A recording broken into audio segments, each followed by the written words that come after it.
So the question is, what moves you measurably closer to your goals? And the only way to really answer that is by making a plan beforehand. You want to make a step-by-step plan for your major goals, and getting through that plan is what you do during your pre-scheduled time.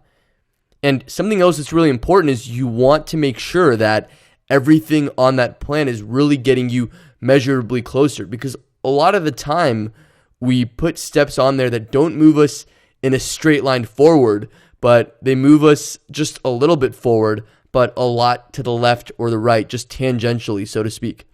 And you really want to demand a 10x return on every step you put on your plan. And by the way, your plan could change, it could expand, but you really just want to have something to start with. And then the other thing you want to do is you want to make goals for your week, just so you have certain milestones to hit every week. The way I do this is I have a friend, we talk every week. We're very much on the same wavelength, working on similar things, and we have our little mastermind session then. And at the end of it, we share our goals for the week. So that's the time that I set my goals for the week and write it down. And the third component to really planning what you want to do are daily to-dos. So you have your overall plan, you have your goals for the week, just the milestones that you want to hit to move you closer, and also you want daily to-dos. And here's the shocker as far as your daily to-do list. Ideally, it should be only one thing. The more things it is, that means the smaller things you are working on, and the less likely any of those things are 10x things. And if you have to do a bunch of small things, that's fine. But first pick the one thing that really is going to pay you the return, and do all those smaller things at the end of the day. You see, you've probably heard of the 80-20 principle, that 80% of your results come from 20% of the things that you do.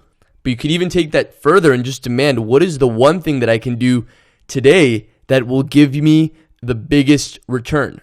You see, Gary Keller talks about this in his book, The One Thing, and he says to ask yourself, what's the one thing I could do such that doing it will make everything else unnecessary? Or another way you can ask yourself the same thing is, what's the one thing I could do such that doing it will give me the highest return for the time invested? That really is the question to determine what is on your quote-unquote to-do list.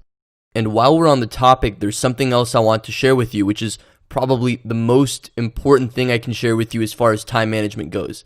You see, the reason it seems like there isn't enough time to do everything you want to do isn't because there is so much to do. The reality is that time management could be so easy that you would have too much free time you wouldn't know what to do with. So why does it seem like there is never enough time to do the things you want to do? And ironically, the answer is laziness or avoidance of fear. It's like Robert Kiyosaki, the #1 New York Times bestselling author, said. He said that staying busy is laziness because you stay busy to avoid something you don't want to face. Or Tim Ferriss adds on to this idea by saying that instead of focusing on the 2 or 3 things we need to do that would make us productive or contribute to our goals, we invent things to do to keep us busy. So busy that there isn't enough time left for those 2 or 3 things we should do, the things you don't want to face. The solution then, according to Tim Ferriss, is to ask yourself frequently, am I inventing things to do to avoid the important? Or as Randy Pausch, the famous professor at Carnegie Mellon, said in his lecture on time management, asking yourself, do I really need to do this? You want to catch yourself avoiding the important and stop being lazy, and you'll create way more free time and get way more done. So when it comes to making a plan, when it comes to your weekly goals and your daily to-do list, I want you to keep this in mind. I really want you to think about what are the 2 or 3 things that will really contribute, that will move me in a straight line toward my goals. And also keep in mind that often these things push us out of our comfort zone. They're uncomfortable. They're things that we might fail at. And that's why we don't want to face them. But if you really want to be productive, if you really want to achieve your goals, not only in the shortest amount of time possible, but maybe ever, then you're going to have to face these things. So you really want to keep this in mind when making your plans. So really think about this and really try to organize what you work on by first having plans, having week goals, and also having daily to-dos, and ideally focusing on only one and if need be two things.